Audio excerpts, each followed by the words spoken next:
Welcome, everybody, to Think Liberty After Dark. Probably the best thing to be watching at this hour, because just face it, you were just watching Rick and Morty reruns anyway. You know it. Or the Packers game, whichever. People don't watch sports anymore. Come on. You don't watch anything anymore. Sports are a spook. Sports are a spook. Stirring her up in this bitch. So, we've done it. Apologies for the 3 attempts before this, but live streaming is not something I'm good at. So. We're learning, though. We are all learning today. As you can see, our special guest tonight is an actual cat in the square below me. Isn't that fancy? It's fucking fresh. I'm proud of that. So, y'all say what you want. I think this is a success based on the cat alone. You got to add cats to anything on the internet for maximum likes. This is a absolute undeniable fact that cannot be refuted. Period. Yeah, nobody cares about anything unless it's a cat video. Well, let's see here. Video, not profile picture, by the way. Just want to throw that out. That's not shade at anybody, by the way. Oh, no, not shade at all. I don't know what you're talking about, Jesse. Yeah, I think Lonnie might want to come on with us. He was saying in Think Liberty Contributor, he's like, how do I come be on After Dark? So I was like, hey, do you want to come replace the cat gif? As much as I like it, I think Lonnie is a much better conversationalist. Lonnie probably would have something to say a little bit more so. Oh, yeah. Yeah, he might. Well, I'd very much like to have a special guest on the program. Would this be considered a program? I mean, not really, I suppose. And is Lonnie a guest? We hang out with this motherfucker all the time. We're always talking to Lonnie. Define guest and define program. Right. Webster might have something to say, but I think Webster is a spook. So the thing is, I think we said we were going to talk about DACA tonight, and Lonnie and I were just discussing this the other day, so I'm sure he would have some interesting shit to contribute. I think you would. Link. Lonnie and I were just discussing this the other day. Oops. I hear myself. someone's watching the stream. I can hear it. Yeah. Somebody, meaning me, forgot that I needed to turn my volume down. You're that guy on the radio that they yell at to turn the radio down. Oh, fun. And behind the scenes, we were playing StarCraft before this, and it was glorious. I think next week we're going to stream that because fuck, that shit was violent. I'm slowly learning Zerg after taking a break from the game, and I used to play Terran, so it's definitely a learning experience. There's different methodology and the different tactics and everything. All good stuff. Love it. We're nerds. Deal with it. So till I die, bro. Space Marines and battle cruisers and siege tanks. Yeah, I didn't even think about this. For Lonnie, this will be Lightstream will be perfect for him since he's got a Chromebook.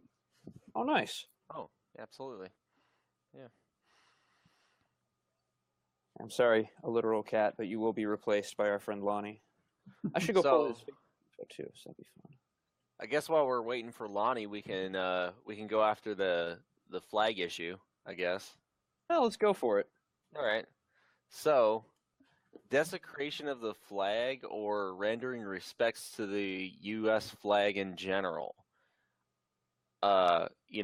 Generic, what is the libertarian stance on, on what, if someone favors liberty, what should we really, should we encourage respect for the flag? Should we encourage desecration of the flag? What are some thoughts on this, guys? What do you think should be done? We should encourage free expression, whatever that means. If you want to desecrate a flag or if you want to hang it in your front lawn, it's none of my business, friend. I mean, for the flag itself, but I would say for the population at large. Why do people burn a flag? It's usually to trigger something coming from, an opposing view. To me, as much as, my military background, we're taught a lot of flag etiquette. But to me, it's a deeper issue than that. Is it, freedom of expression, if you want to do that, fine, whatever. But it kind of comes down to one of those things the population at large, considers it highly disrespectful. So what do you do in situations where, like, yeah, you've got freedom of expression, but you also realize you've got a bunch of, just literal assholes out there doing stuff to piss people off? Right. Kind of going off of that, I don't think that it actually, because the majority of the population views it as a disfavorable action, I don't think it bodes very well on your message that you're trying to promote, to burn a flag or to say the government doesn't support me, so I don't support it. Subscribe to my YouTube, Sure. burn a Sure. flag. We can all agree that it's distasteful, but I think what a lot of people want is for it to be illegal, and that's a line I'm not quite ready to cross. But before we get too deep into the weeds, I've just updated the stream with our friend Lonnie. Can you hear us, bud? Lonnie? I think we've got him on the camera, but I don't know if he can hear us. I see his face moving. Yeah, down there below us, that's our buddy Lonnie, but he can't hear us. Lonnie, give us a thumbs up if you can hear us. Everybody in the comments, say mean shit about Lonnie below. Just do it. Just say something mean about him. See if you Give the secret signal. I can't if you hear me, but we can hear him. I heard him. Yeah, all right, he's coming in now. I'm going to send him a message. We hear you. But I don't know if he can hear us. I can't hear anything. Uh-oh. A little bit laggy. Yeah, because I saw came in. I saw him walking. So. Uh-oh. You're coming in broken, Lonnie. Yeah, Lonnie, we've got some lag issues. But look at that face, though. Majestic. I guess he's going to retry in a minute here. That's okay. I know how to do this without fucking up the stream now. So once he plugs back in, I can just update it. Awesome. But no, I definitely I understand the issue with this. I grew up, you say the Pledge of Allegiance, you don't think about it, you don't think, but as an adult, you start to think, man, this was indoctrination of a sort, to be taught to have that level of nationalism that you would be ready to bleed and fight over cloth. I guess I've kind of taken both sides of it now. I understand when people get mad, and I also understand when people want to burn flags. It seems like the only right thing to do is just let people be dumb. Yeah, now, like, I would never go as far as to say it should be illegal to do so, because that seems to me like a gross overstep of government. But like I said, it comes back to, like we say with everything, the market will adjust. Somebody wants to be, try to make their message by burning a flag in an area where people support the flag, it'll be handled. And if, and vice versa, if somebody's wanting to defend a flag in a group that doesn't want to, the market will take, the situation will control itself. Pretty much. Yeah, I tend to agree with that. In the current political climate, what the point that I was trying to make is that, it's, if you're a protester or you're doing a demonstration of some kind, that doesn't really, I feel it doesn't really win people over to your side very much if you try to, burn a flag. It just pisses too many people off, for good reason too, I think, because even though, as Kevin stated, it's just a piece of cloth. Well, yeah, it's just a piece of cloth, but it means a lot to some people. And whether it's right or wrong, well, it's kind of a general good idea if you're trying to promote an idea, not to piss people off, from your idea. Granted, if you're gonna be an idealist and you're going to piss people off with your ideas, but to me, it falls under a whole respectability thing. Like, I disregard the notion that disrespectability garners support, or let me rephrase. Not necessarily it doesn't garner support, but it doesn't move something forward. Like when we look at the civil rights movement, for example, like the people who protested during the civil rights era was over trash cans or busting out windows at Starbucks. They were doing things like sitting where they weren't supposed to. They were standing in solidarity. They were marching. They were a respectable organization accomplishing a goal. Now, you had your butt heads here and there, But for the most part, they got respect from the community that they were targeting, because they said, you know what, we're going to treat you like people. We just want you to treat us the same way.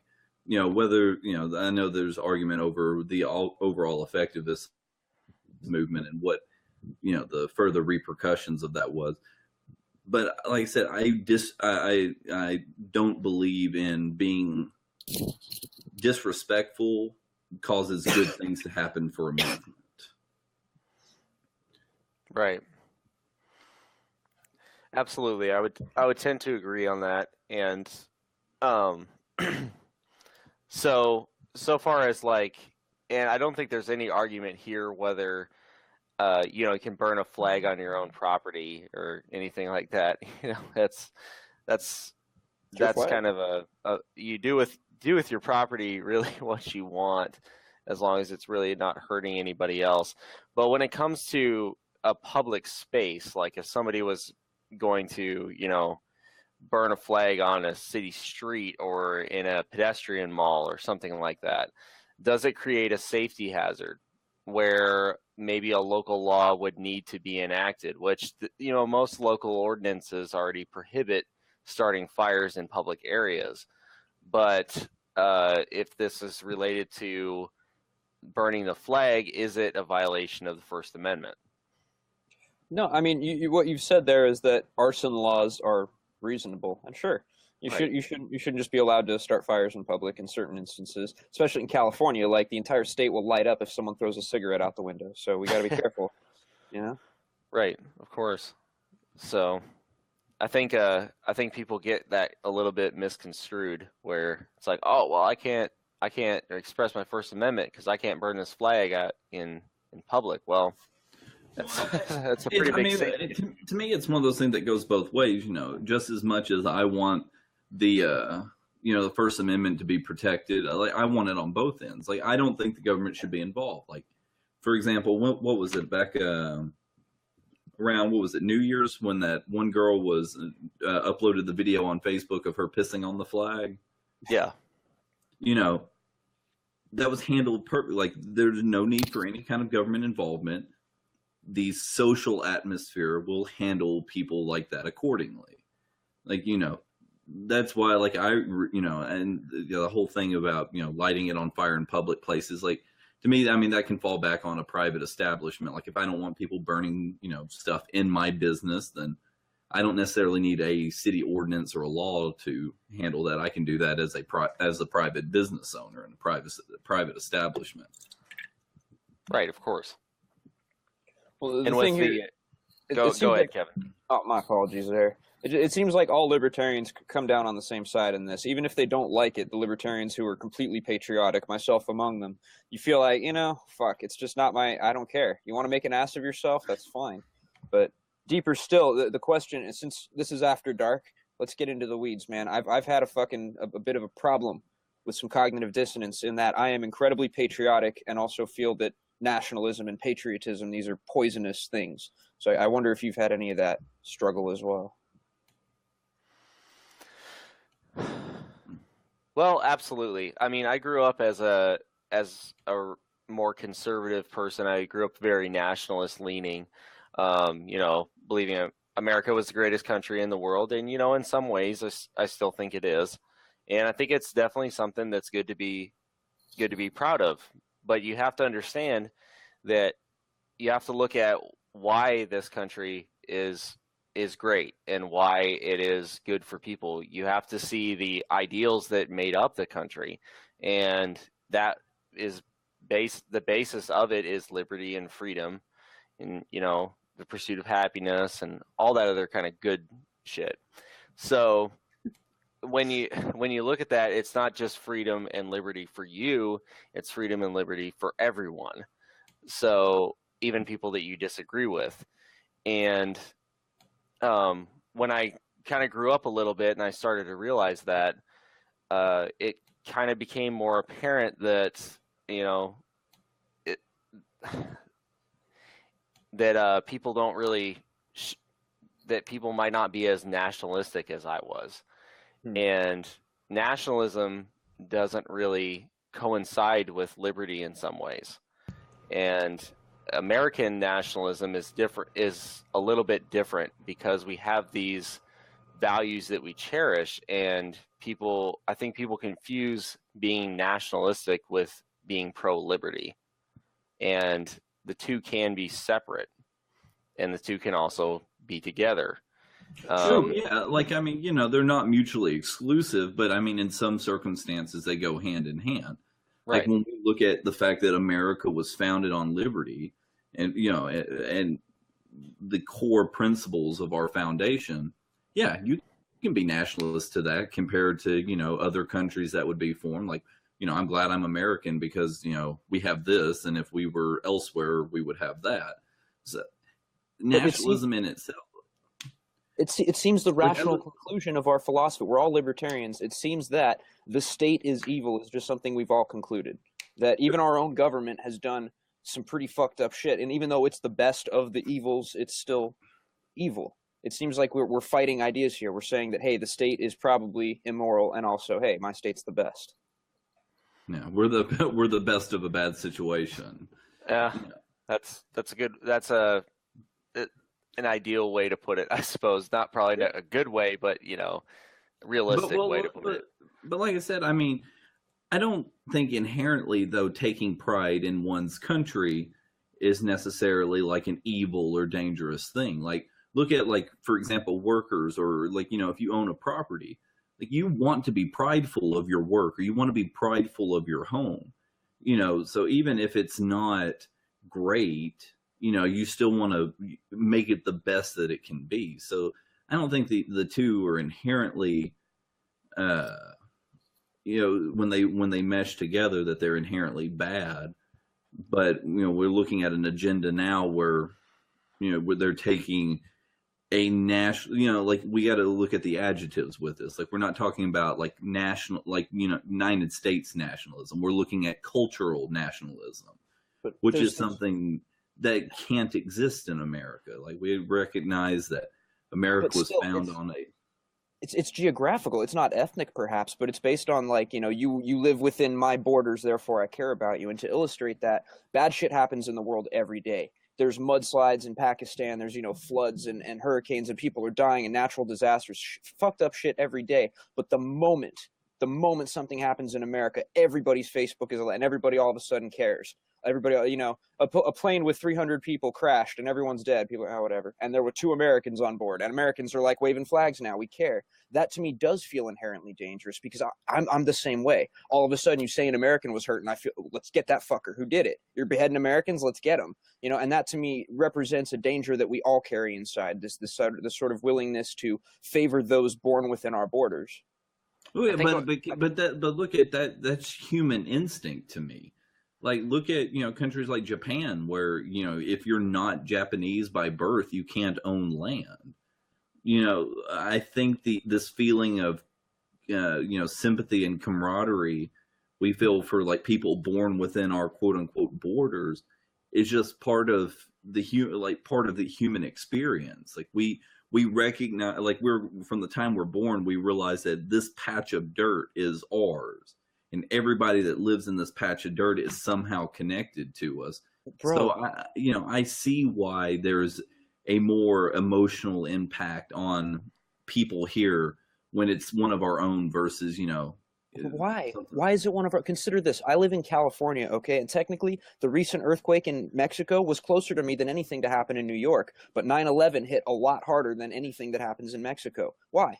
The Mexicans are technically my neighbors. They're right next fucking door. And those New Yorkers are way across them. But because of these arbitrary lines drawn by states, my heart is bound to feel more sympathy for one than another. And that actually strikes me as dissonant. That doesn't seem consistent with the way I feel about humans. Like, we got to break these barriers down. We got to feel just as offended when someone anywhere in the world dies. So I wonder if my own nationalism is poisonous. Sure, and I'm not arguing that nationalism, saying, because, like I said, once we're brought up with these feelings, the state to me is the worst thing to happen to morality, like, ever. We look at morality on every end, whether it's, people dying in overseas country, or it's, charitable work even within our own borders. The government and indoctrination has eroded morality in this country. Like, once again, people say, well, why should I help my neighbor? There's a government for that. And then when somebody dies in a foreign country, well, that's terrible, but their government needs to handle it. And if you go back in time, you can actually see that this might have been somewhat planned out. In like the 1930s and leading up to World War II, there was a very huge movement to be more nationalistic. It's when the Pledge of Allegiance was drafted, and by someone who was, very socialist as well, to put it lightly. But that's beside my point. Basically, this culture was created where when you woke up from the day, you said things to a piece of cloth that represented America, and it was just you lived, breathed, and did every symbol of America that was there. And your work was patriotic, and this was patriotic, and that was, and well, that's not patriotic, so you can't do that. Stuff like that. It almost became, and dare I say, a religion. Yeah. I do compare the two often. If you think about it, like are statues and flags and symbols idols? Are they things that we pray to? Is the Pledge of Allegiance a prayer? Are you praying to a God that is a state that will take care of us and feed us and clothe us as much as we pray to it and sacrifice to it? See, that's my biggest problem with government. It seems there's a trend where as culture becomes more it's not. I won't say that culture was becoming more secular. Culture as a whole is replacing God with state. Yes. And I think that's more dangerous. Like, once again, I wouldn't say that we need to be a theocracy by no means, but I feel that the growing oppression from government is leading to a trend where, I'm afraid to, do this. So let me just figure out what the state wants. Like, people are focusing more on, like I said, almost replacing religion with state. And to me, that's more dangerous than just having more and more people on a religious aspect, whether you agree or disagree with, certain religions or even my own religion. I don't think those are as dangerous as like imprinting the government as a new religion, which is essentially what it's done over the past 100 years or so. I would say that given any centralized source, control over hearts and minds is dangerous, be it a religious fanatic or a state. If you give one source control over the hearts and minds of a bunch of people, it's just always leads to violence. And this made me think of this with Chris talking about, around the 40s or so when the more nationalist movement started gaining ground. You think that maybe the reason why our country went super nationalist is because of our, let me draw a parallel. Stuff got really bad with the economies of the state. People started feeling some sort of oppression. Civil War happened. Then we moved on from there. Then fast forward to the 1900s. We went and participated in World War I. We came back.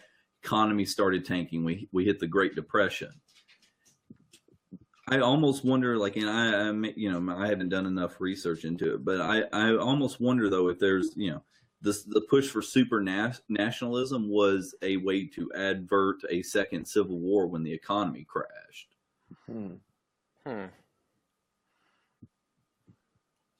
So you mean more kind of like an economic civil war, or like what? No, I mean, I would say that the Great Depression could have led to the breaking off of nation states, or where Oh, I see what you're saying. It was to kind of like ideologically quell the idea of people breaking off because the economy's fucked. Like, we kind of need to break off into smaller groups here. Yeah, because look at yes, the Great Depression affected the entire country, obviously, but your stockbrokers obviously would have been more affected than your farmers. Okay. People that were dealing with money got hit hard. Now, once again, farmers got really hit hard in certain parts of the country, like the Dust Bowl. But think about somebody who pretty much lived off the land and, some little patch of grass in Tennessee or Mississippi. I'm sure they struggled, but not to the extent of New York. It's almost like a reverse Civil War. Whereas, the North and certain policies were going on was causing unrest in the South and caused the South to secede because they were hurting, economically and socially. We would have had the reverse, where the North was dragging down the entire country because that's where your money bags were. So, this time, a second time around, the South could be like, hey, you know what? We didn't have a stock market or anything. We've got physical goods that we can do stuff with. We'll see y'all later. So I almost would wonder if the push to national, like the nationalist movement would have, like I said, been to advert any kind of, secondary civil war, economic collapse. And it's funny that, like, you kind of mentioned the, North versus South dichotomy, because the South traditionally has been a lot more religious than the North has. So it kind of leads back to I think it kind of leads back to my point, where the nationalist ideas that was brought about in the 30s and 40s kind of has that religious undertone. Like, you can subscribe, to it, and there's like daily practices, like you have daily prayers and things like that. Pray to the sky cloth. Yeah, it kind of. I don't really want to. I feel like I'm kind of going off the deep end to some people, but bear with me here. It might have been more appealing to Southerners than it was to Northerners, Southerners and Midwesterners than it was to Northerners. Whereas it kind of had this ritualistic practice of, you go to school, first thing you do, say the Pledge of Allegiance. You go to a sport event, first thing you do, say the national anthem, that sort of thing. It's a ritualistic. I actually, to this note, Devin Wilcox says nationalism is not nearly as dangerous as socialism, communism, or white supremacy. Well, okay. No, I'm gonna. There's a lot of things to be said about that, but one thing that I will say is that socialism is almost always coupled with nationalism. True. Almost always. And then we look at white national. Like when we look at white supremacy leads to nationalism. This Christopher idea. Cantwell is a fucking socialist. This idea he that absolutely is. Yeah. But yeah, that's what just like blows my mind about people getting behind this like white supremacy bandwagon, is because it all leads to socialism. Like, oh, well, you get these programs because you're white, and it's like, well, that sounds like socialism. No, it's because you're white, and it's like, no, it's socialism. Like, you're mad at commies when you're literally arguing for the same thing. ethno-nationalism is basically just socialism that favors a specific group. Right. That's it. It's exclusionary. That's all it is. It's exclusionary socialism. Fucking garbage. Now, right? but like, I won't argue that socialism is not dangerous, but Kevin, you've been in Asia, and I don't know how much, like, maybe you interacted with the Japanese while you were in Asia. And he lives in California. Yeah, but- actually, it's a lot more communist here. But no, I was in China actually. Well, I know, but what I'm saying is, like, look at Japan. Like, Japan seems to be doing, fairly well for a country of its size to be, a very, Japanese national. Like, once again, reverting back to, you can't even own land if you're not Japanese. So I'm not saying it's not dangerous, because I feel that it is, but it is easy for them to draw lines, saying, well, it works here and it works there. Like, granted, nobody ever takes into the account that Japan is predominantly Japanese, because those people never left an island, versus America we don't have a set nationality, because people came here from wherever. Well, and there's something to be said. I mean, I don't favor government authoritarianism ever, but let's, play devil's advocate. we have a problem in I think here in California where like Chinese investors can just buy up large amounts of land with pretty much no regulation. So that does lead to the question of, I mean, what happens when a large amount of American territory is held by outside investors? And that's never a problem in Japan because they said, look, this land is fucking ours. This land belongs to Japan and it will. So, I mean, there's some sense to be had. There ain't a lot of Japan to go around. They got to keep it in the family, as it were. Yeah, I've heard that a lot, though. I think Michigan actually has a big thing with foreign governments buying up property within cities in Michigan, like, for the housing market. Yeah. Like it's weird to me. Like, like once again, I would never turn business. I would never turn business out of this country. If you want to set up business here and contribute to the economy, whatever, I don't have a problem with it. But it is weird to see outside countries just buying up tracts of land here in America because they can. It is weird to an extent, but that might all revert back to, just the fact that we're a nationalist country, but, like we've got this, almost birthright to the land here. Manifest destiny. Vinnie Marshall says nationalism is a gateway drug. He further says socialism isn't dangerous by design; it's dangerous in practice. But it just hasn't been tried yet, Vinnie. Real socialism hasn't been tried yet. I haven't heard that before. I mean, but if you think about it, like if you just look, like if you were to pick up, just look at it, had no idea anything about it, like I've never been able to argue that it looks terrible on paper. Well, but it's one, because to me it doesn't. Like the ideas behind it sound like okay, whatever, but there's no way to implement it without it leading down a more dark path to me. And Vinny actually pointed to an argument that I think was quite accurate. He said, this would only work on a very small scale. This would only work in the hundreds, maybe the thousands of people. And I agree wholeheartedly. Socialism ought not be implemented on a massive centralized scale because that always leads to Mao. That always leads to Stalin. That leads to Castro. That leads to fucking too much power in one hand. But if you do it on a local level where it's just a community owning a community's resources, I feel like it could be beneficial in certain areas, And the thing is, it has with people who have like voluntarily engaged in it. If you want to live out in Montana and you want to live off the land with 50, 100, maybe 100, 200, people, and just kind of share shit and be happy, then that doesn't bother me at all. Yeah. But the thing is, when the rub it gets to when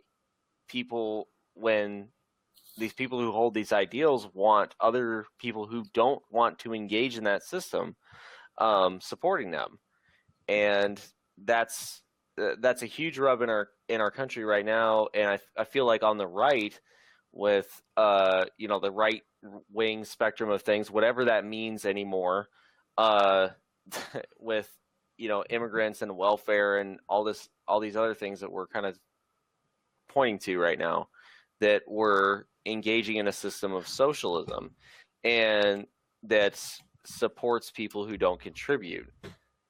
So I don't know. And a lot of, going back to the nationalistic era, there's people that are trying to subscribe, or that are I'm tongue tied here. They are subscribing to an idea of nationalism that we should support people that are here and keep people from coming in here. So we're kind of getting onto immigration here now. But on nationalism, I wanted to point out Lonnie was commenting, and by the way, everybody, press F to pay respects to Lonnie's internet. I don't feel light nationalism, like flying a flag in your yard, loving America, is dangerous because that's just the average person. He does think that ethno-nationalism is pretty harmful. I agree. I absolutely agree with that. He also says that most cults could be considered voluntary socialist communities. Well, yeah. Lonnie, are you just saying you hate me? Are you saying, well, are you trying to shit on voluntary socialism right now? Come on, man. We're not all cults. Well, okay. It's not. Okay, take like the Branch Davidians in Waco. That could not be considered a voluntary cult or a socialist. Well, you had them there community. at gunpoint. Yeah, that was a little weird. That could have not been considered one, because even though people came there voluntarily, what about kids? Yeah. What about all the kids that were raped you know, in the Branch Davidian camp in Waco. Did they have a voluntary say? Probably not. So, But was the state justified in using lethal force on them? well, okay, there was mistakes later made about everything that happened in Waco. Like, I'm not going to deny that the police and the ATF handled it a little bit weird towards the end there. After Weird. the They 2-week lit the building on standoff. fire. Yeah, they fucking started burning buildings. There's apparently an audio tape that was recovered that actually, because they had the place kind of bugged from the outside, of some of the Branch Davidians trying to gather hay and gasoline and trying to start a fire.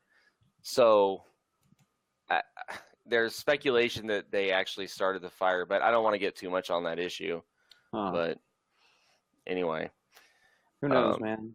But who whenever knows? the state kills somebody, I always err on the side of caution. It just always feels wrong. Yeah, and I burn mean, that there fucking definitely was some wrongdoing on the side of, you know, the government and But law I wouldn't enforcement. I wouldn't say that that's an effective example or analogy for socialism, because that was way too central. Like almost everything about that came down to that guy. He had power over everybody. He was like fucking a bunch of women and shit. Like, no, that's not community ownership. That's a cult of personality. That's hero worship on a crazy level. Well, yeah, he claimed that I just recently watched a documentary about it, so that's the reason why I guess it kind of stuck in my mind. But yeah, but he claimed that he had like God's seed and stuff, and that he could have any wife that he wanted, but every man in his community had to abstain from intercourse. Yeah, so This might be one of those few appropriate uses of the word cuck. Right? Am I appropriate? That's an actual, like, that's actually true. That's Oh, man. Yeah. what? Well. Yeah, that's actually true. So Vinny pops in. He says, the more socialism scales, the worse it becomes. Hayek said socialism is a step that was once useful for building and advancing society. The problem is we're past that now. And what was once helpful before is now restrictive.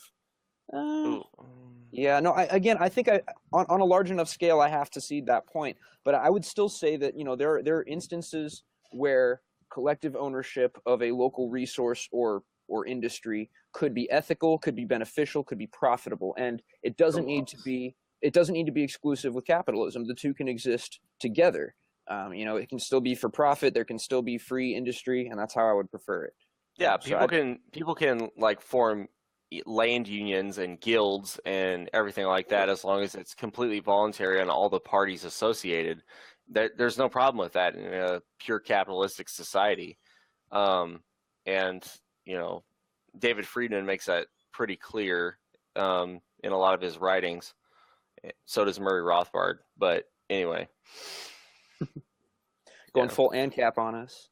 well, I mean, they need to be considered within the realm of libertarianism, I think. So Jesse may disagree with me, but I'm a capitalist. Like I'm not gonna disagree with you.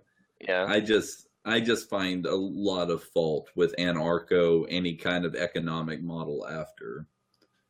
yeah, I mean, there is, and you know, I wouldn't really consider myself the absolute truest ANCAP out there, because quite honestly, if we get to a minarchy level where there's like small local governments, you know, just running things that maybe aren't necessarily the 100% purest form of voluntary, and it works for most people, and there's small taxes and everything else, and people are relatively happy, then I guess I was wrong, guys. You know what? I am perfectly. Status gonna state. Look, I am 100% okay with being the statist in my time. Like as long as I'm moving my agenda forward, I know at least during my lifetime, we can evolve a minarchal approach to where I'm like, as a minarchist, I'm the statist. And I'm cool with that. Okay. I am 100% cool with that. And see, the thing is, I feel like people get hung up on these titles a lot, like anarcho-capitalist versus minarchist. Like, can we debate that later? Like when we get to can we go for like a goal to just reduce the influence of the state as it is right now, and then we can once we get to a minarchy, we can debate whether anarchism is actually legitimate. And No. Fuck no, we can't. incrementalism. We're pushing the Rothbard button. Fuck it all. Burn the state right now. Fuck this pragmatism. No, I you- wanted to- you I can wanna be- get to- you can be pragmatic and you can be an ANCAP. It is possible to do. Joshua insists that I am, even though I'm not so convinced just yet. But we'll debate that someday. But Wait, convinced Stephen Davies, you're an ANCAP? he thinks I am. He insists. But Stephen Davies says socialism is always a cult of personality on a large scale. People worship Obama the same way Stalin was. Both shitheads. Whoa. Yeah, I don't know if I can agree with that, Mr. Davies. Stalin was a little bit worse than Obama, although Obama did have drones, so he had the ability to be worse, I guess. Stalin was worshipped out of a mandate. Yeah, I was thinking to say, like, we do have to take that into consideration. Like, nobody was getting thrown in the gulag for not worshiping Obama. Right. Like, sure, like people, like, but then again, take a look at when the IRS attacks against all the like churches and stuff. That's like true. people who were predominantly Republican, they didn't get thrown in gulag, but they were targeted specifically by the IRS for their political standings. So Yeah, and I one think their Twitters could got shut down, argue right? that you could almost equate the two. Oh man, I would pick they the were not forced IRS to over the Mine gulag. coal any day. until their fingers fall off. Yeah, that's what I'm So- saying. I would pick gulag. I mean, I would pick freaking the IRS over a gulag any day. Oh yeah, any day. But like I said, present me an unhappy choice. but like I said, one could almost equate the fact that if you didn't worship Stalin, X happened. If you didn't worship Obama, Right. Shit. Oh shit! I know we got some more comments, but I dropped the phone. Hold on a sec. All right, let's see here. Devin Wilcox says we'll never go full Rothbard. Come on, man! I just said push the button. What more do you want from me? Okay. Fucking come on! All right. Let's see. Stephen Davies, minarchism, we need lots of individual independence to function. Agorism is one way. Less state services you need, the less state intrusion you get. I'm down with agorists, man. They're my friends. Absolutely. Yeah. Agorism is a great way to engage individually in less influence of the state on your personal life. Engage in cryptocurrencies, engage in gray markets, and free yourself. That's awesome. Fuck I yeah. got no problem with that. And I do it also, myself. Think Liberty told me to shut up. Oh, it was Josh. Josh, what's up, buddy? I'm not so sure I'm an ANCAP, but I'm glad to see we can still argue about that. Right. Vinny Marshall, if you have a status and an ANCAP, and the statist pushes the liberty movement effectively while the ANCAP doesn't, then who did more for freedom? I'm saying this as an ANCAP. So I think he's asking, if you've got a minarchist who's really out there putting in work and an ANCAP who's just arguing on Facebook, like, who's really the better friend? I agree. The minarchist, absolutely. And there's too many. I'll say this right now, and it's going to ruffle some feathers. There's too many ANCAPs that sit around arguing with people who don't matter, which makes you not matter. Oh man. But what am I doing right now? So No, but I don't know. I want to know who you're referring to, though. When you say that they don't matter, who are you talking about? With whom do they engage that you don't like? Specifically speaking, like it's a bunch of people arguing on Facebook with a bunch of people who also just argue on Facebook. The thing is, if you get outside that echo chamber, man, I don't know. If you can argue on Facebook effectively, I've gotten into a lot of Facebook arguments, and I've made some friends through them. I mean, I don't know. I hear this a lot about arguing on Facebook is a waste of time, but I've grown by arguing with people smarter than me and arguing with people, like way far to the left. I don't know. Well, the thing It's a is, good I one. don't like. I'll back up a little bit. I don't really consider that arguing. Like, I consider arguing just that you debate people. You engage topics and ideas, and you throw out sources all the time and everything, and you engage people on an intellectual standpoint. I don't view arguing as that. I view arguing as just like, no, I'm right, no, you're right. All this just kind of mindless banter almost. So that's kind of what I think of when I hear arguing. So I guess I see what there's a lot of shit Yeah. posting too. Just a note to the people here. It looks like we lost Jesse for a minute, but he'll be back with us. I'm sure he's reconnected with us.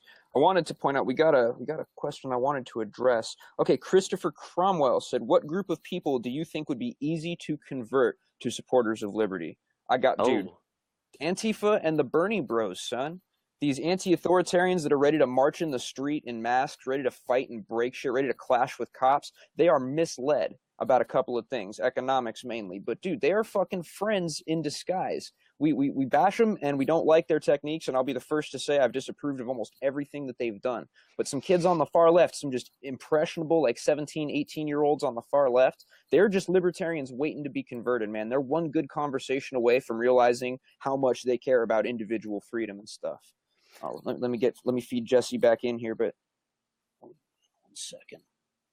While you're doing that, I'll comment on it. I definitely agree that there is some ground to be gained with the Antifa crowd, but I wouldn't disregard the more liberty-minded, quote unquote, Republicans. I kind of hate to go off of the old bastion of libertarian politics, which is to try to gain people from the right, but there is a lot of people who get this, supported Trump, that wouldn't have minded Rand Paul becoming president, or people that are in the Republican Party who are more liberty minded. And I think there's a lot of trust to be gained there, and I don't think we should really try to alienate those people in our pursuit of trying to gain the Antifa crowd. No, and don't mistake me. I'm not saying that we should go nearer them. I'm saying we should bring them nearer us. And I'm not saying we should compromise our principles to get along better with the far left. What I'm saying is that there's an entire generation of young voters who feel left out because Hillary Clinton was a piece of shit, Donald Trump was a piece of shit, and maybe they couldn't come around to Gary Johnson. So they felt like they had no dog in the race, no political voice, and they're ready to fight the system. They recognize that the state is an enemy. So that's step one, man. And now again, they got some wacky economic ideas that I can't get down with, but I think we should be reaching out to them. We should at least be trying to form a coalition because we've got a lot of common interests. And what you said is right, spot on. We shouldn't be trying to move towards a certain group. We should be trying to bring them to us. Exactly. And that's right, spot on, man. I agree with you there. Hey Jesse, do we got you again? Can you hear us? Yeah, I'm good. Can y'all hear me? I can hear you. Excellent. All right. Yeah, I mean, to me, it all goes into I see, like right now, it's like it's weird to pull people from, try to, not like I said, not move towards one side or the other, but to get sides from it. Because I understand like the fear of getting people from the Antifa crowd and the libertarian movement based on the history associated with the name and where they're coming from. Sure. Because we look at like, oh wow, Antifa did some dumb stuff here, so I don't know if I want those guys. But then they want us to like shill to the right, and then it's like, well, I mean, like the right has some assholes too. So we have to recognize first off that there's assholes on both sides. But just because there's assholes on both sides doesn't mean both sides have individual pockets of people that maybe it's an association thing. Like I wouldn't go as far, as President Trump and say there were great people at some of these rallies, like because I wasn't there, so I don't know the dynamic of people. Right. But look at how the media portrays this left and right struggle. You're either a communist or you're a Nazi. And, sometimes people are like, well, I don't really feel like I'm either, but I'm definitely not a communist. So I might have to align with a group of people that I still don't agree with. But to me personally, X is a bigger threat. And I think that can get kind of, that dynamic that is appeared is what's more dangerous to me than just the actual idea that communists and, white nationalists exist in our country. It's the portrayal by the media that you have to pick one side or the other. Well, but and another thing to consider, is there one declared enemy? Fascism? Well, we share a common discomfort there. None of us like fascists. We all hate Christopher Cantwell. Like, the entire Libertarian Party has just been in these violent, like, just retching, the vomiting out this, like, we hate the white nationalists. We're trying to purge ourselves of this association of people who call themselves libertarians and then march in these rallies. So it's like we share an enemy there. That's another reason that we should probably soften our stance and kind of just understand. It's kids, man. Yeah, It's kids. I was pretty far to the left when I was a kid. Oh yeah, no, like make no mistake, I recognize that the biggest part of the Antifa movement is kids right out of high school who, I will honestly say probably do not understand the economics of what they're doing. And they think they're saving the world from Nazis, bro. They think they're the good guys. And that's the thing. Not Like, out to break I love that dedication. I hate what it's manifested as, but like in that, and that's poor. To me, that's a failing on our end, because we should be able to capture people with that dedication and drive before it goes that far. Like, we should be out there saying, like, hey, we agree, we want to see this fascist trend of government go away, but there's a better way to do it than by busting out windows at Starbucks. Right. Starbucks is literally fascism. Okay. So like I said, I think, we have to look at the rising of things as Antifa as almost a failure on our parts as a whole, because if we recognize that the root of their mission is the same as ours, like, they're fighting against fascist government, we're fighting against big government. Like I said, I think it's kind of like a failure of our messaging a little bit, that it's had to go to that far, and they've had to find these, leftist sources to fulfill that kind of idea that they have. Because like I said, if we caught them at that midway point, like if they get quote unquote woke right after high school and realize, man, the government's fucking terrible. Like, there's a midway point. There's that part between they find out, like, oh crap, the government's awful, to, hey, I'm, counter protesting and, like fighting against, at these rallies and stuff. There's a midway point where before they go fully one way, we should be able to step in and be like, hey, you know what? We think the government's awful too. What can we do to fix that? Right. And it's like we agree with the stances, but not the tactics, really. So in a lot of cases. In a lot of cases. Back to our comments section, we got Stephen Davies and Leonid Miretsky. Sorry if I mispronounced that, but both of them seem to think that Gary Johnson was not the best choice in 2016. Leonid says Gary Johnson had no strength of character. Breaking my heart, friend. He was a nice guy.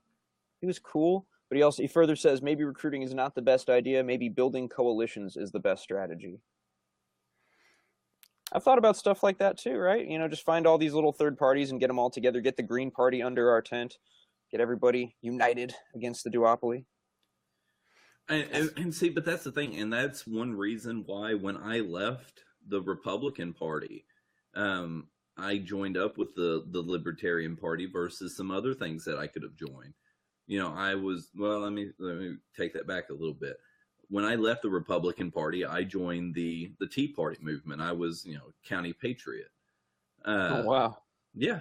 And that got absolutely nowhere. Like, the same reason why I was appealed to republicanism, like, hey, less government, let's be economically responsible. I didn't find that in the Republican Party. And then the Tea Party made all these big promises of it, and I didn't find it there. And then when it got to that, I considered myself an independent for a while. And I was like, well, I'm not going to do anything here. I need to find a movement where I can do something. And honestly, the Libertarian Party, for all of its faults and flaws, is the only party proactively doing national pushes against government. Like, here, the Green Party, the Green Party doesn't do anything. The Tea Party or Constitutional Party, they don't do anything. We're literally the only place that I can say, I can feel comfortable saying that in most states have some sort of push going against government. God bless the LP, man. Love these crazy bastards. Yo, so we're a great group of people. For some of the jack wagons we have some of the best people in any political movement. We also have some serious jackwagons. We have a We serious do have some problem. serious jackwagons, but we do have some very hardworking people, and it's kind of it's kind of weird, that how broad of a spectrum that is, but it's also kind of strange how like okay we are with it and accepting of each other we are, which is kind of beautiful, I think.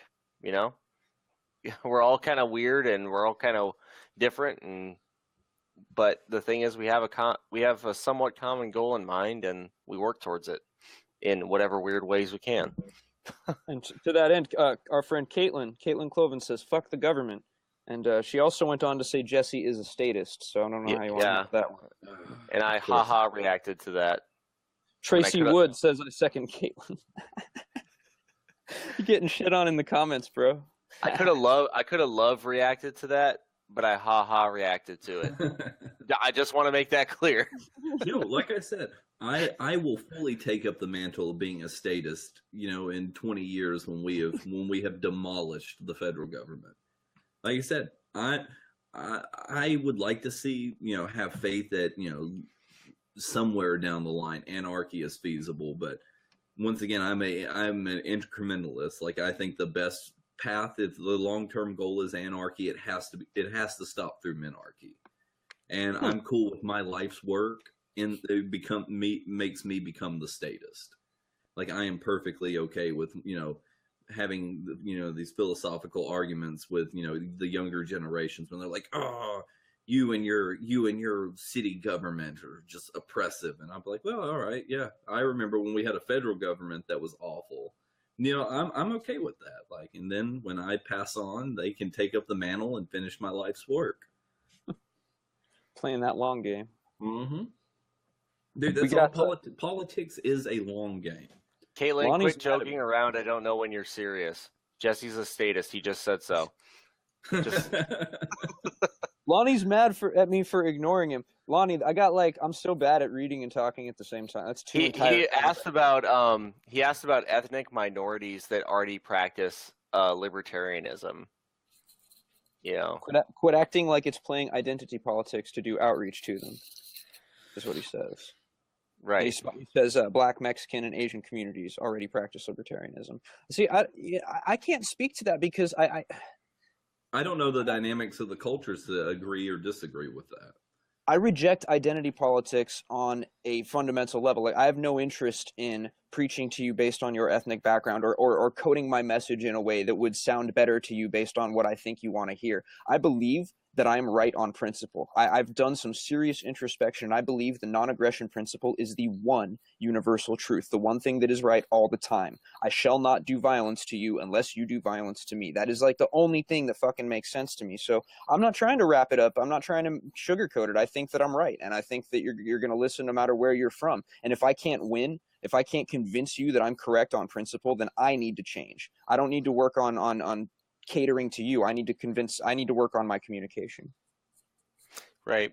Alexander Shaw says that anarchy equals dream, and we'll never reach anarchy. It sounds great, but will never work in the real world. And Caitlin Coben, well, anarchy, I think the anarchy is just a long way off, not impossible. You know what? I tend to agree that it's a long way off and not impossible.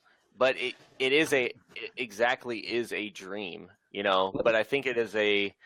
Can't dream if you're a robot. May I rebut, sir? Yeah. I argue. This is going into transhumanism. No. I gotta make my point about this. So I'm not even going to go to.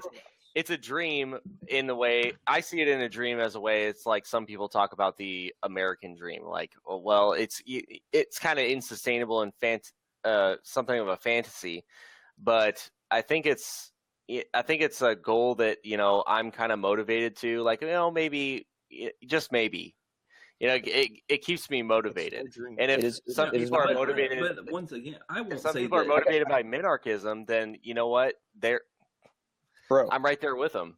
Anarchy is not a dream. It is literally a condition without leadership. And I tell you, Maine and New Jersey, both of them, their state governments shut down for a couple days at a time. And what happened?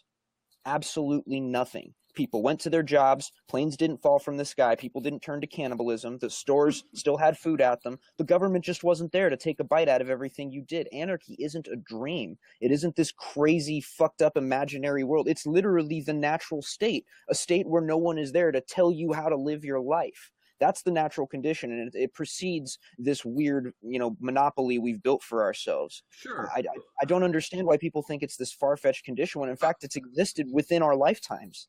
Yeah, I don't say that it's like a far-fetched ideal, but once again, we have to look at the all-powerful state has always, and like we indoctrinate children with state philosophy, like you have to have this entity, even if it's doing absolutely nothing, we have to have it. I don't see that brainwashing leaving for several I don't see anarchy being possible within my lifetime. I won't say that it's completely impossible. I just reject the notion that in the next probably 40, 50 years I'll live, we'll see it. Now, that's not to say that the generation after us won't see it, but I think that there's a critical step in human evolution that is missing that has to happen before the road to anarchy is, till we reach that destination. Yes.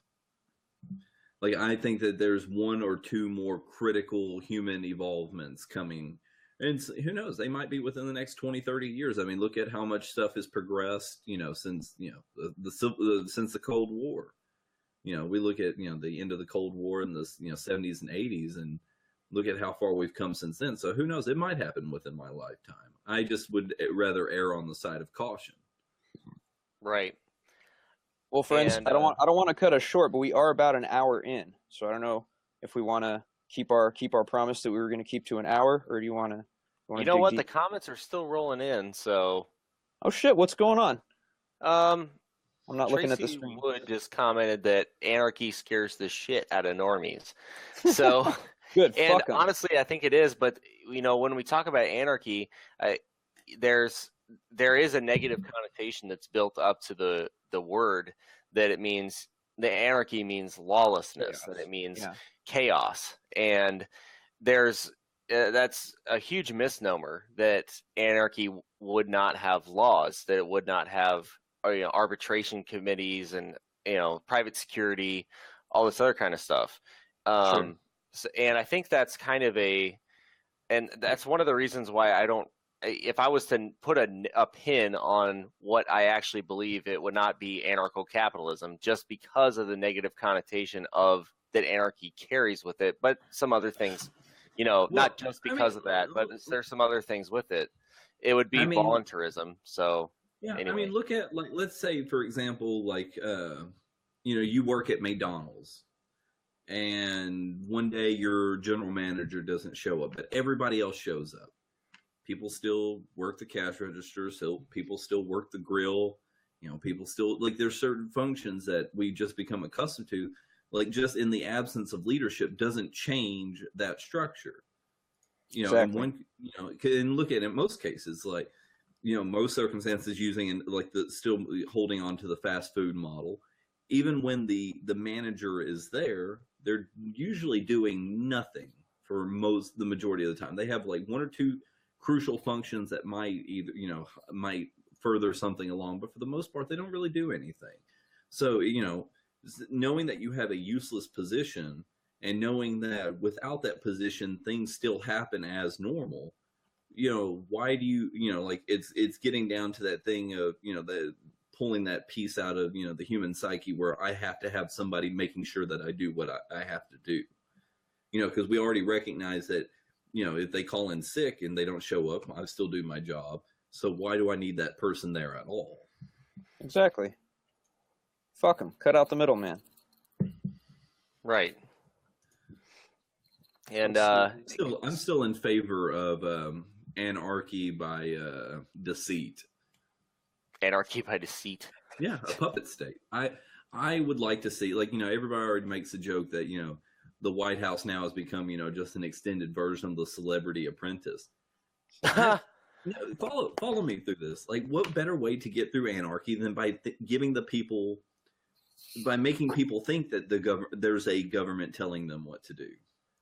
Like, that's all people want. People don't want a government; they just want somebody to feel like somebody's doing something. So what if we just pay? Like, what if government was replaced with actors? Like, what if we literally just had an acting government, and that's all they, like Queen of England, just figureheads. Like with no real power, we give them titles and make them look like they're doing something. The American people are appeased, and then we have anarchy.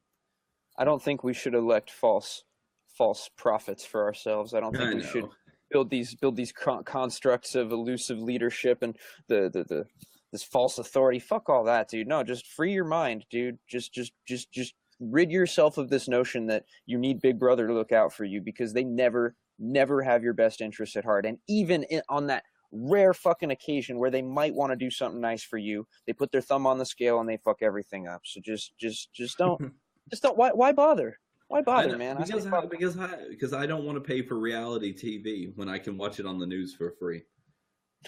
That's the only reason I want it. It's just for the entertainment.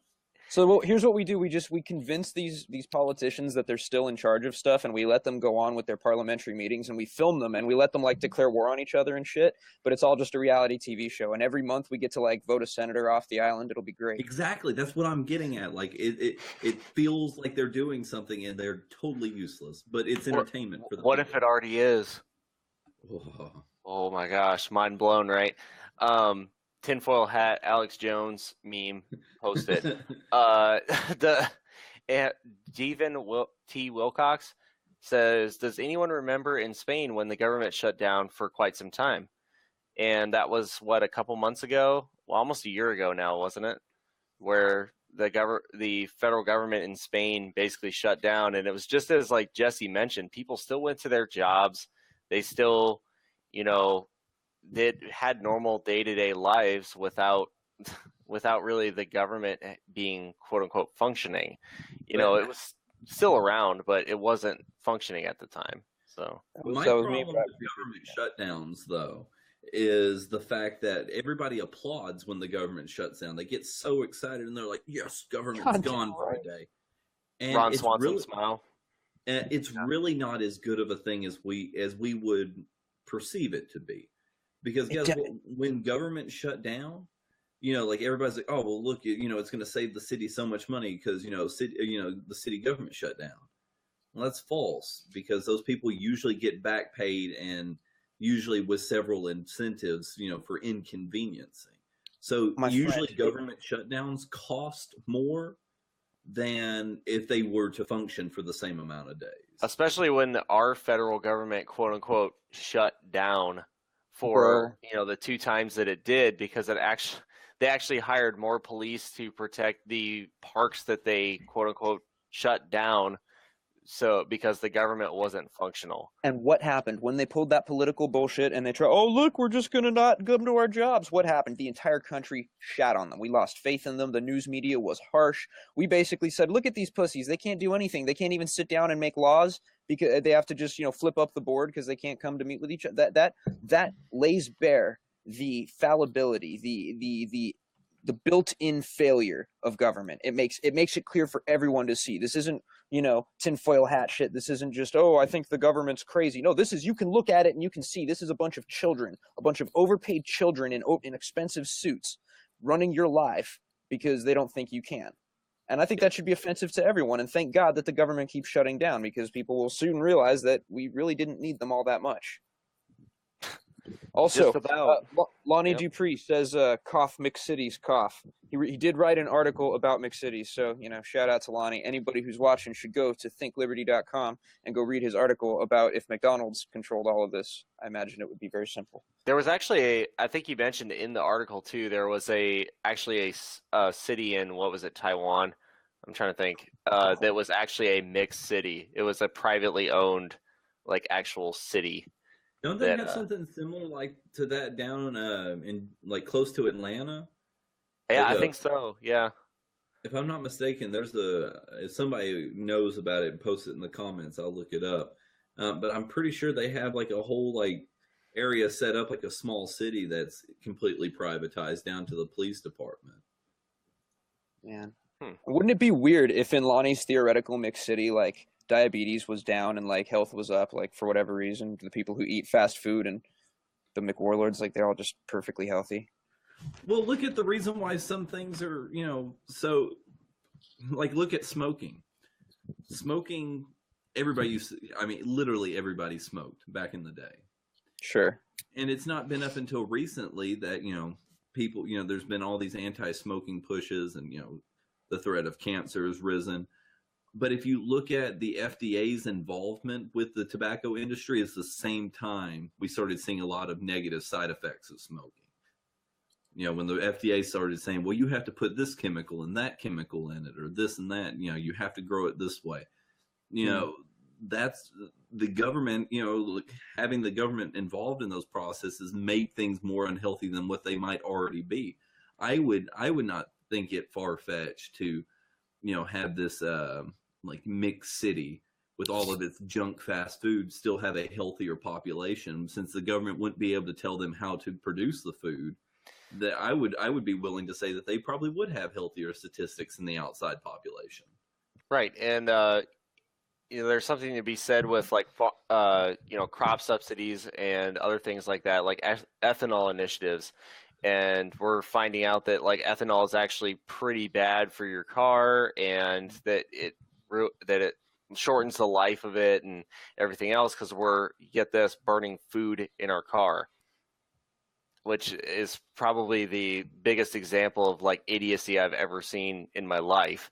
And I live in the Midwest, where this is pretty much a reality. And it's just another example of the government getting involved in something that should just be a really normal thing. Farmer grows corn, people eat the corn. It shouldn't really be something, that's, and then we wonder why high fructose corn syrup was replacing sugar, and corn and soybean products are also lacing all of the processed food that we eat, whereas and the recipes for all these snack foods and everything else, and they have to pollute it with all these chemicals and everything. Well, the FDA and subsidies for the corn and sugar industry changed all that, and people became like less healthier for it. And you hear a lot that's like, well, we should have a tax on junk food. Well, junk food used to be kind of expensive, and people really didn't buy much of it because it was considered kind of a luxury, something you have every now and then. We've made it through the process of government intervention. We've made making junk food so freaking cheap now that that's all people buy that are poor. Well, I'll tell you, dude, I don't support subsidies, but I am super hyped on the idea that cars can run on corn, and I would love to see more of that weird shit where you got biofuels going on, because we're going to need to replace fossil fuels very soon, and I'm into forward thinking shit like that. But I wanted to point to something I missed. One of the comments earlier, Stephen Davies said that he lives in Houston, and with Harvey last week, the lack of government showed how kind and helpful people are without government. And I've seen a lot of those videos, so yeah, that's fucking...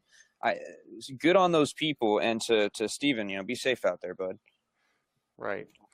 There was a picture that was posted not too long ago, and it was a huge line of people, maybe hundreds of people, and it said, disaster happened. Are these people in line for water, for food? Nope. They're in line to volunteer. Good on everybody out there who has gone down there and volunteered or donated your time or resources or money to the relief efforts from Hurricane Harvey and the next hurricane coming up, Hurricane Irma. The fight is still on, people. Keep volunteering your time and your money and everything else. Absolutely. Yep.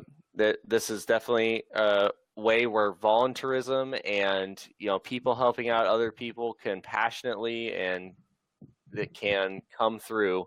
And it's an example that we do not need the government to come in and babysit us and help us. We can help each other. Well, it all goes back to, like, for example, when we had our really bad wildfires in East Tennessee here last year, Dolly Parton individually, like, pledged enough money and had enough people match her to where they were able to give, I think, $5,000 or $6,000 a month to every family affected. Wow. Like, they got to the point where they had to start turning away money. Like they literally, her and her foundation literally raised so much money they had to turn away donors. Wow. Yeah, and I forget this FEMA spending, but I think the way we looked at it is private charity through.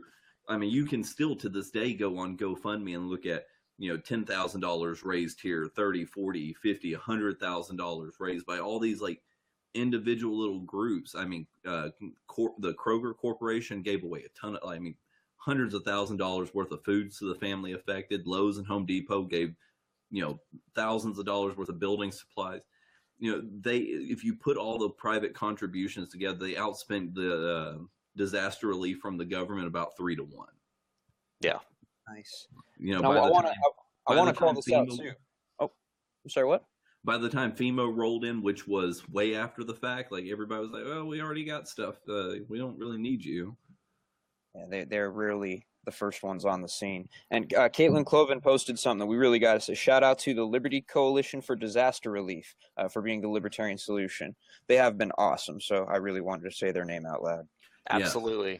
Keep sharing their stuff around because they have some memes and some pictures, informational pictures on how you can contact people with boats that there's people that have apps on their phones, and you can download this app and you can call people on boats to come assist you and everything else. Down in Florida, they're going to be down there doing some more stuff and everything else. It's amazing what they're doing. Absolutely awesome. Does anybody have a total of how much that the Liberty Coalition has raised? I know the last time I checked it, it was getting close to their $10,000 goal. I want to say they're around 8,000 or so last time I looked. Let me see.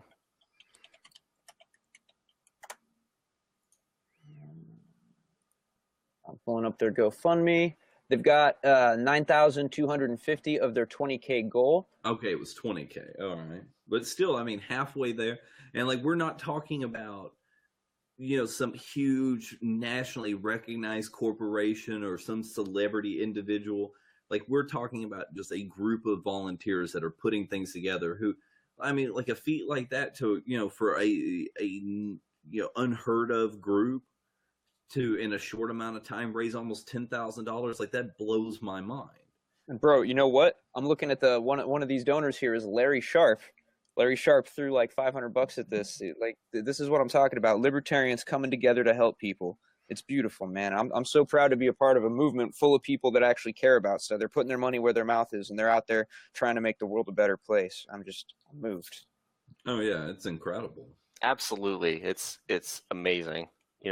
Good on Larry Sharp and everybody else who's donated to this effort, and just a great example of volunteerism in action, for sure.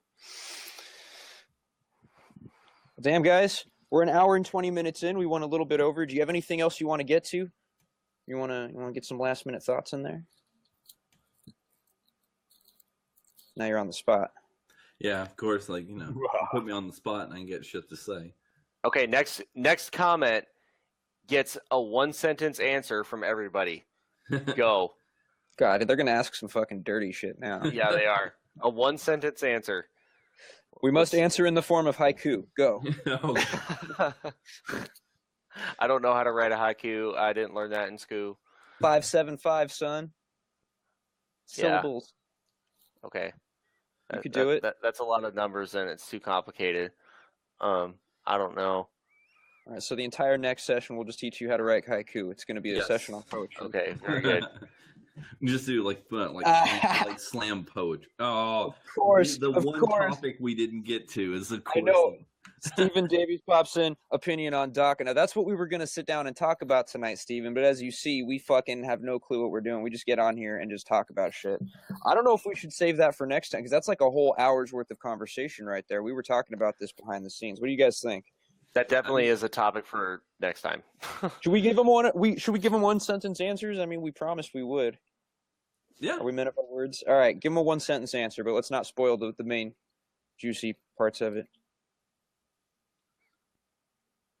I'll go first then. Y'all gonna be quiet, motherfuckers. Well, My opinion on DACA, I'm down as fuck. I'm a little bit ashamed that we're rolling it back. I'm ashamed that we're deciding now that the people who were honest with us and came out of the shadows and signed up for the government registry thinking they were doing the right thing, thinking that they'd be protected and they could just go on living their lives.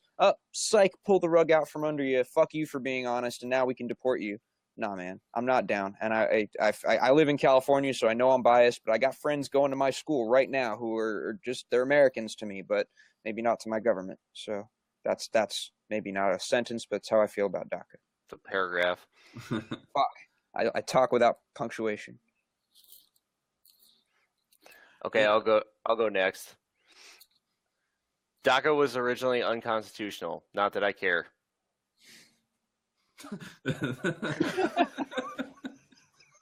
Putting me to shame with your Twitter response, bro. DACA bad, sad. DACA was the worst thing ever. Believe me. Nobody DACA's better than me. No one Ask DACA is anyone. better than Donald Trump. Believe me. Ask anyone. What do you think, Jesse? You got some closing thoughts on DACA for us? So DACA, to me, I can look at it from both. I want to approach it from both sides. Like I can see the unconstitutional. The fact that it was unconstitutional, the fact that it should have probably been put maybe in from the statist mindset right now. Maybe it should have been done with some kind of legislative action, versus it. But I can also see on the other side where, like these people put faith in something, and now they had the rug pulled out from under them. But I also have to say, that's exactly why I don't personally trust the government. So, like to say that, hey, like to give like a all powerful entity, information that they might not need to have. I mean, you're taking a risk one way or the other. So that's all I would have to say for right now on it. Well, it's been a good talk, man. I appreciate everybody who came in and chatted with us in the comments. Hey, if you want to come on with us next time, fucking replace this cat down here that's not really saying anything, just let us know. We'll come be on the next episode. It'll be great to have you on. But good night, friends. Yeah. Good morning. Good evening. Good Yeah. night. Good morning. Yeah. Yeah, good morning. And have a good day or night or whatever you're doing. All right. Bye-bye, folks. See ya.